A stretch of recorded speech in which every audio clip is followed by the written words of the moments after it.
की, भारत माता की, जंबेश्वर भगवान की, जंबेश्वर भगवान की, जंबेश्वर भगवान की, जय तेजा जी महाराज की, जय तेजा जी महाराज की। आज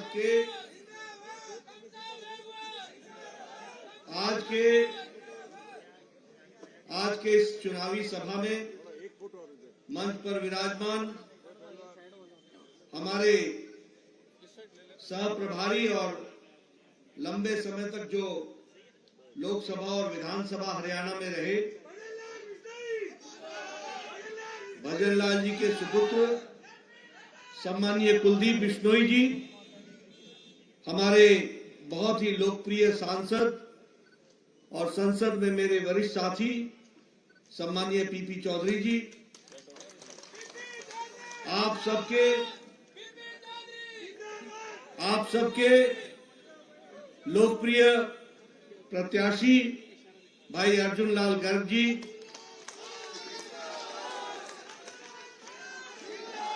हमारे भोपालगढ़ से प्रत्याशी बहन श्रीमती कमसा मेघवाल जी,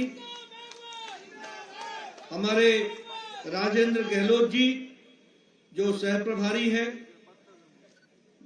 राज्यसभा में मेरे साथी रहे सम्मानीय रामनारायण डूडी जी, जगबीर छाबा जी, मदन राठौर जी, पूर्व विधायक मिश्रीलाल जी जो पूर्व विधायक हैं, और श्रवण जी जो जिला के प्रभारी हैं, सम्मानित मंच, सभी वरिष्ठ पदाधिकारीगण और यहाँ इतनी बड़ी संख्या में एकत्र आए हमारे इस क्षेत्र के विधानसभा क्षेत्र के हमारे सज्जन वृंद, माताएं बहनें और मेरे युवा साथी और मीडिया के मेरे साथी, प्रिंट मीडिया और इलेक्ट्रॉनिक मीडिया के मेरे साथी, अभी आपने कुलदीप जी को और पीपी चौधरी जी को उनका वक्तव्य आपने सुना और मुझे भी चुनाव की दृष्टि से यहां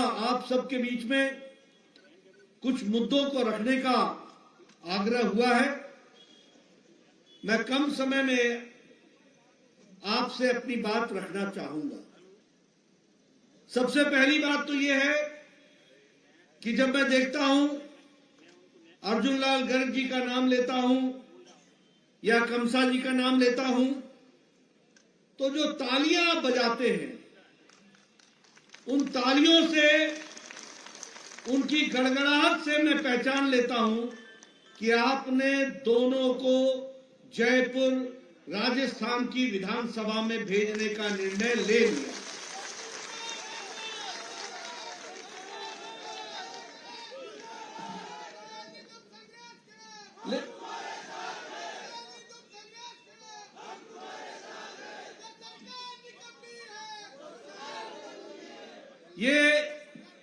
ये निर्णय आपने ले लिया है, ये निर्णय आपने ले लिया है, लेकिन हमारे अर्जुन लाल जी को और कमसा बहन को सिर्फ विधानसभा में भेजना ही हमारा उद्देश्य नहीं है। ये हमारा रास्ता है। और ये रास्ता किस लिए है? ये रास्ता है राजस्थान के स्वाभिमान को बचाने का रास्ता है। ये रास्ता है अपने इस क्षेत्र के तकदीर और तस्वीर को बदलने का रास्ता है।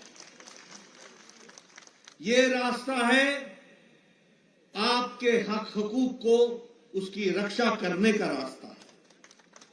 ये रास्ता है इस इलाके के विकास को और आगे बढ़ाने का, ये इसका रास्ता है। मुझे दुख के साथ कहना पड़ता है, जब मैं यहां आया, राजस्थान भिन्न भिन्न पगड़ियों के साथ शांत प्रिय लोग, संस्कारों से युक्त लोग, देव तुल्य लोग, शांत प्रिय ढंग से जिन्होंने राजस्थान की आन बान शान लंबे समय तक संभाल के रखी है, लेकिन यह गहलोत सरकार ने इस राजस्थान की आन बान शान को एक तरीके से राजनीति में कलंकित कर दिया। दुख के साथ कहना पड़ता है, आज भ्रष्टाचार में राजस्थान का नाम हो, आज महिलाओं के उत्पीड़न में, महिलाओं के बलात्कार के केसेस में राजस्थान देश में नंबर 1 पर हो गया हो। आज किसानों के तिरस्कार में, उनके साथ अन्याय होने में राजस्थान रिकॉर्ड तोड़ रहा हो। आज गरीब और पिछड़ों पर अत्याचार में राजस्थान में नंबर 1 पर इसके नाम हो जाए, और भाई को भाई से लड़ाना, धार्मिक तुष्टीकरण करना, सर तन से जुदा होना, इस तरीके की आवाजें शांत प्रिय राजस्थान में 5 साल में जो लगी है, उसने ग्रहण लगा दिया है राजस्थान को, ग्रहण। और यह ग्रहण हटने का दिन है 25 तारीख। यह ग्रहण हटने का दिन है 3 तारीख को नतीजा। और ये कौन ग्रहण हटाएगा? ये हमारे बैठे हुए भाई बहन, बुजुर्ग, नौजवान, ये इस ग्रहण को हटाएंगे। मित्रों, मैं सिर्फ कहने के लिए नहीं कह रहा हूं, आज सच्चाई है इस बात की कि जहां कांग्रेस पार्टी खड़ी होगी, जहां कांग्रेस का नाम होगा, वहां भ्रष्टाचार होगा। जहां कांग्रेस का नाम होगा, वहां लूट होगी। जहां कांग्रेस का नाम होगा, वहां घपला होगा। जहां कांग्रेस का नाम होगा, वहां घोटाला होगा। जहां कांग्रेस का नाम होगा, वहां छलावा होगा। जहां कांग्रेस का नाम होगा, वहां परिवारवाद होगा। जहां कांग्रेस का नाम होगा, वहां वंशवाद होगा। ये कांग्रेस के साथ जुड़े हुए नाम हैं। और जहां भारतीय जनता पार्टी होगी, वहीं विकास होगा। जहां भारतीय जनता पार्टी होगी, वहीं महिलाओं को स्वावलंबन की ओर ले जाने का रास्ता होगा। जहां भारतीय जनता पार्टी होगी, वहीं किसान को सम्मान से जीने का अधिकार होगा। जहां भारतीय जनता पार्टी होगी, वहीं युवाओं को आशाओं के साथ इस नए भारत को, विकसित भारत की ओर ले जाने का रास्ता होगा। यह भारतीय जनता पार्टी के बारे में मैं कहना चाहता हूं। जहां भारतीय जनता पार्टी होगी, वहां स्थिरता होगी। मैं भ्रष्टाचार की कहानी सुनाऊं, मैं ज्यादा बड़े बड़े किस्से नहीं सुनाऊंगा, लेकिन आप बताइए, कांग्रेस के टाइम में पनडुब्बी घोटाला हुआ था कि नहीं हुआ था? जोर से बोलना, हुआ था कि नहीं हुआ था? आप बताइए, कांग्रेस के टाइम में हेलीकॉप्टर का घोटाला हुआ था कि नहीं हुआ था? आप बताइए, कांग्रेस के टाइम में ये 2G का घोटाला हुआ था कि नहीं हुआ था? कांग्रेस के टाइम में कोयला घोटाला हुआ था कि नहीं हुआ? कांग्रेस के टाइम में चावल घोटाला हुआ कि नहीं हुआ? इन्होंने कांग्रेस के टाइम में कोयला घोटाला हुआ था कि नहीं? इन्होंने न गगन छोड़ा, न पानी छोड़ा, नीर छोड़ा, समुद्र छोड़ा, न इन्होंने पाताल छोड़ा और न धरती छोड़ी। सब जगह घोटाला ही घोटाला किया। यह कांग्रेस पार्टी का काम है। और गहलोत साहब ने तो वृद्धा अवस्था पेंशन को भी नहीं छोड़ा, बुजुर्गों को भी नहीं छोड़ा। अभी कुछ दिन पहले श्राद्ध हुए, हम लोग बुजुर्गों को याद करते हैं, उनको नमन करते हैं, जो गए हुए आत्माएं उनको याद करते हैं। ये जीते जी बुजुर्गों को इन्होंने उनके साथ घोटाला कर दिया। और मालूम है कितने का किया? 450 करोड़ रुपए का, छोटा मोटा नहीं। आप बताइए, इनके भाई ने, गहलोत साहब के भाई ने सब्सिडी का फर्टिलाइजर, सब्सिडी का उर्वरक इसको विदेश भेजा कि नहीं भेजा? भेजा कि नहीं भेजा? घोटाला किया कि नहीं किया? एक्सपोर्ट किया कि नहीं किया? अशोक गहलोत के रिश्तेदारों को 11,000 करोड़ रुपए का कॉन्ट्रैक्ट मिला कि नहीं मिला? मिला कि नहीं मिला? तो क्या मतलब निकला कि खुद खाओ मेवा और दूसरों से कराओ सेवा। खुद मेवा खाओ अपने परिवार को। और महिलाओं की अगर मैं बात करूं तो नेशनल क्राइम रिकॉर्ड ब्यूरो बोलता है कि रेप में राजस्थान नंबर 1 पर आकर खड़ा हो गया। आप बताइए, ऐसी स्थिति रहनी देनी है क्या? ये कलंक हटाना है कि नहीं हटाना है? और ये जानते हैं क्यों होता है? इसलिए कि भ्रष्टाचार होता है। जब भ्रष्टाचार होता है तो अफसर बेलगाम होता है, रक्षक भक्षक बन जाता है, पुलिस भक्षक बन जाती है। अभी अभी दौसा में 4 बरस की बच्ची को पुलिस के इंस्पेक्टर ने क्या क्या क्या कुकर्म किया। ऐसे लोगों को रहने देना है क्या? ऐसे लोगों की सरकार रहने देनी है क्या? पिछले 3 महीनों में 118 रेप केस हुए। और प्रतापगढ़ की घटना हम भूल गए क्या? बाड़मेर की घटना हम भूल गए क्या? चूरू की घटना हम भूल गए क्या? हम भीलवाड़ा की घटना भूल गए क्या? हम अलवर की घटना भूल गए क्या? एक से एक कुकर्म।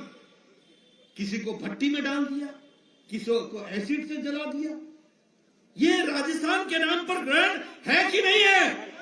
इसका बदला 25 तारीख को लोगे कि नहीं लोगे?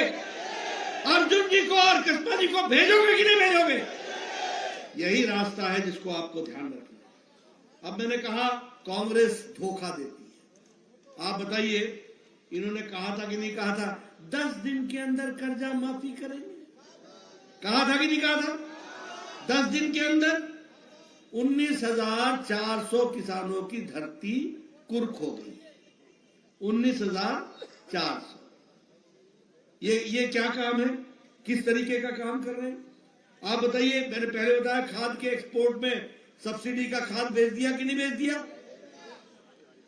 अगर मैं धार्मिक उन्माद की बात करूं, आप बताइए इस प्रदेश में सर तन से जुदा का नारा लगा कि नहीं लगा?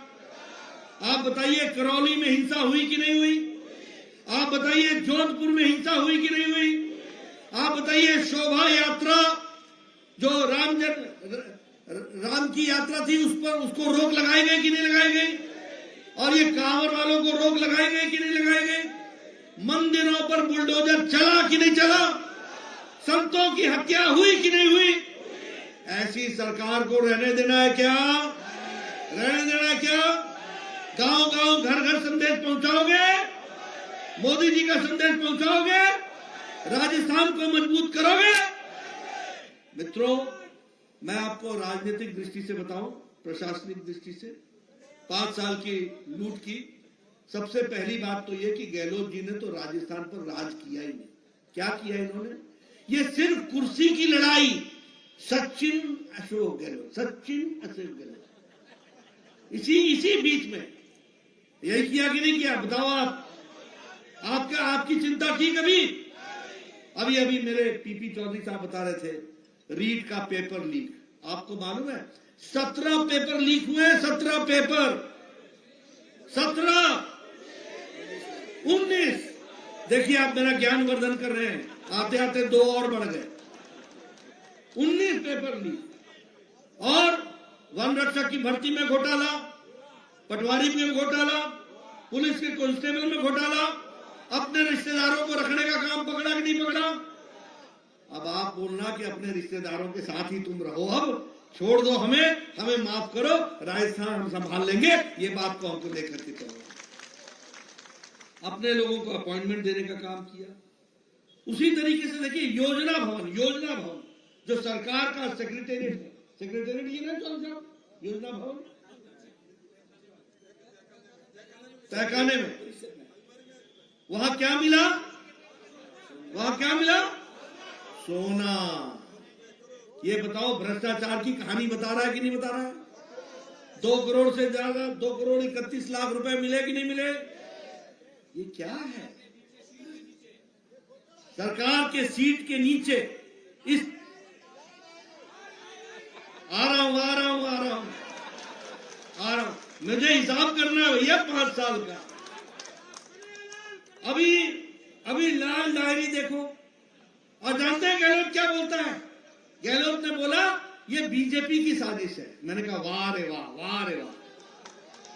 पहले बीएसपी से कांग्रेस में तुम लाओ, मंत्री तुम बनाओ, तुम्हारा मंत्री हमारी विधानसभा में तुम्हारे मंत्री की हैसियत से खड़ा होकर के लाल डायरी दिखा के बोलता है ये भ्रष्टाचार की डायरी है, ये भ्रष्टाचार की डायरी। ऐसे लोगों को छोड़ना है क्या? ऐसे लोगों को घर भेजना है कि नहीं भेजना है? अच्छा एक बात बताओ आप कि आदरणीय मोदी जी के राज में देश आगे बढ़ा कि नहीं बढ़ा? बढ़ा कि नहीं बढ़ा? महिलाओं का सशक्तिकरण हुआ कि नहीं हुआ? युवाओं का सशक्तिकरण हुआ कि नहीं हुआ? किसानों को ताकत मिली कि नहीं मिली? गरीबों का उत्थान हुआ है कि नहीं हुआ? मैं आपको बताना चाहता हूं, आज जब दुनिया की सारी अर्थव्यवस्थाएं लड़खड़ा रही हैं, तो मोदी जी के नेतृत्व में भारत 11वें नंबर से छलांग लगा करके ब्रिटानिया को, जिसने 200 साल हमारे ऊपर राज किया, उसको पछाड़ करके आज मोदी जी के राज में भारत 5वें नंबर की अर्थव्यवस्था बन गई। और अभी आप अर्जुन जी को जिताओगे, बहन का कस्बा जी को जिताओगे, और 2024 में फिर से मोदी जी को लाओगे और भारत 2027 में 3रे नंबर की अर्थव्यवस्था बन जाएगा। ये भी याद।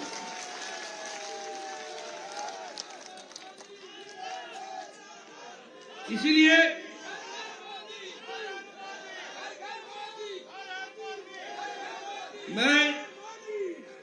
मैं ये भी आपको बताना चाहूंगा कि आज भारत में विकास के दृष्टि से इस्पात में हम दूसरे नंबर पर खड़े हैं, ऑटोमोबाइल में हम 3रे नंबर पर खड़े हैं।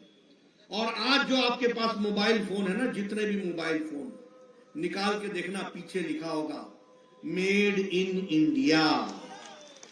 यही 9 साल पहले लिखा होता था मेड इन चाइना।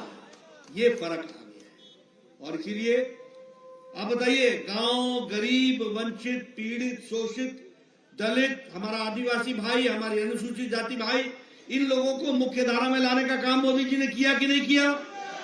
प्रधानमंत्री गरीब कल्याण अन्न योजना में 80 करोड़ जनता को 5 किलो गेहूं या 5 किलो चावल, 1 किलो दाल पहुंचाया कि नहीं पहुंचाया? मालूम है इसका फर्क क्या पड़ा है?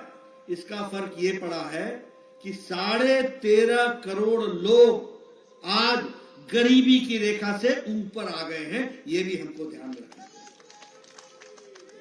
अति गरीबी कम हो गई, 1% से भी नीचे आ गई अति गरीबी। अब आप बताइए, प्रधानमंत्री जी ने 4 करोड़ आवास देने का तय किया कि नहीं तय किया?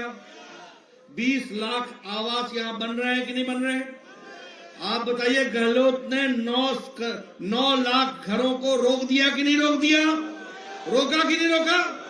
अब 25 तारीख को तुम इसको रोक देना, फिर से आपके 20 लाख मकान बंद करके हटेंगे। ये भी आप जानो। आयुष्मान भारत में 5 लाख रुपए दिया जा रहा है कि नहीं दिया जा रहा है? 25 तारीख को दोनों को भेज दीजिएगा, ये 10 लाख हो जाएगा। ये भी आगे। जल जीवन मिशन में जहां एक तरफ हम 36 लाख घरों को हम पानी देने का प्रयास कर रहे हैं, आपके जिले से ही, जोधपुर से ही, और यहां पाली के पास से जो हमारे सांसद हैं, जो मंत्री हैं, जल जीवन मिशन में उन्होंने काम किया। लेकिन यहां पर अशोक गहलोत ने जल जीवन मिशन में भी जेब भरो कमीशन का काम ले लिया, भ्रष्टाचार। उस मित्रों, अगर मैं विकास के दृष्टि से आपके सामने कहानी कहूं तो मैं आपको बताना चाहता हूं, हमारे पास सरकार नहीं थी, लेकिन मोदी जी ने फिर भी इंफ्रास्ट्रक्चर में, भारतमाला प्रोजेक्ट में 44,000 करोड़ रुपए खर्च करके 2,400 किलोमीटर की सड़क बनाने का काम किया। और उसके साथ साथ 11,000 किलोमीटर की ग्रामीण सड़क बनाई, 11,000 किलोमीटर। और उसके साथ साथ रेलवे का बजट 14 गुना बढ़ा दिया। और उसी तरीके से इलेक्ट्रिक रेलवे राजस्थान में 75% इलेक्ट्रिक रेलवे इलेक्ट्रिफिकेशन हो गया है और वंदे भारत ट्रेन दिल्ली से अजमेर, उदयपुर से जयपुर, जोधपुर से साबरमती, इसको भी चलाने का काम यहां पर किया। जयपुर, अजमेर, कोटा, उदयपुर, इनको स्मार्ट सिटी में ले लिया गया है। और सबसे बड़ी बात यह है कि 23 मेडिकल कॉलेज बनाए गए हैं, जो पिछले समय में बने, ये 23 मेडिकल कॉलेज बनाए गए। और जैसा कि हम कहना चाहेंगे, अभी टीपी चौधरी जी ने बताया कि 25 तारीख के बाद जब हमारी सरकार 3 तारीख के बाद बनेगी, तो प्रधानमंत्री किसान सम्मान निधि में जहां 6,000 रुपए साल का मिलता है, वहां 12,000 रुपए आपको साल का। गेहूं की खरीदी एमएसपी के बाद 4,700 रुपए 2,700 रुपए प्रति कुंटल के हिसाब से हम खरीदेंगे। और जिन लोगों की जमीनें कुर्क हुई हैं, उनके लिए हमारी सरकार कंपनसेशन पॉलिसी बनाएगी और किसानों को न्याय दिलाएगी, ये मैं आपको बताना चाहता हूं। लाडो प्रोत्साहन योजना में हम 2 लाख रुपए का सेविंग बॉन्ड, हर जो लड़की लक्ष्मी पैदा होगी उसको 2 लाख रुपए का सेविंग बॉन्ड देंगे। जब 6ठी क्लास में पहुंचेगी तो साल का 6,000, जब 8वीं में पहुंचेगी तो साल का 8,000, जब 10 में पहुंचेगी तो 8 साल का 12,000, और जब वो उच्च शिक्षा में जाएगी तो साल का 50,000, और 21 साल की उम्र होने पर 1 लाख रुपए उसके नाम पर दिया जाएगा। इस तरीके से जो पढ़ने लिखने वाली लड़की होंगी उनको 12वीं कक्षा में मुफ्त में स्कूटी दी जाएगी ताकि वो पढ़ सके। और जो गरीब किसी भी जाति के बच्चे होंगे उनको साल का पढ़ाई के लिए स्कूल में 1,200 रुपए साल का दिया जाएगा ताकि वो विकास करें। और सबसे बड़ी बात सुन लो, हम एक स्पेशल इन्वेस्टिगेशन टीम बनाएंगे और जो घपला माइनिंग में हुआ है, प्रधानमंत्री आवास योजना में हुआ है, जल जीवन मिशन में हुआ है, फर्टिलाइजर में हुआ है, भर्ती में हुआ है, रीट में हुआ है, सबको हम इन्वेस्टिगेट करेंगे और जो दोषी पाया जाएगा उसको जेल के पीछे डालेंगे। ये भी आपको याद।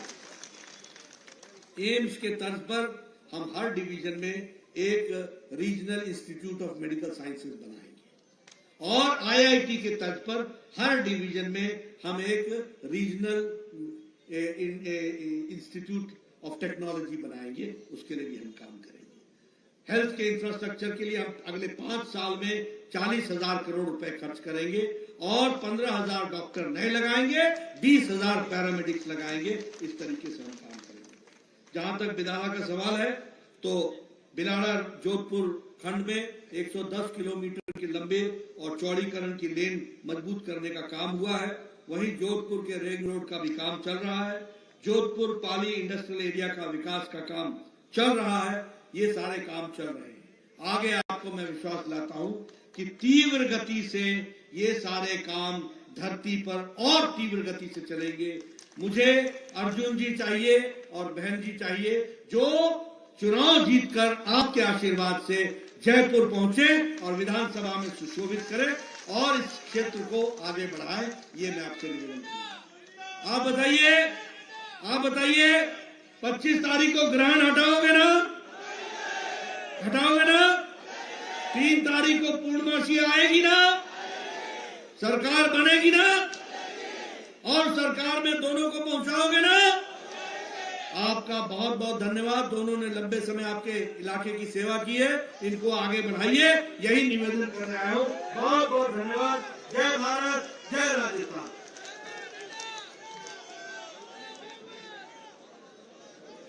बहुत बहुत धन्यवाद हमारे राष्ट्रीय अध्यक्ष जी का। अब आप सबसे मंचासीन अतिथियों से निवेदन है, कोई भी आप नीचे नहीं उतरे। सबसे पहले साहब यहाँ से निकलेंगे, जो जिनको सी ऑफ करना है वो सी ऑफ करेंगे, बाकी यही बैठे रहेंगे।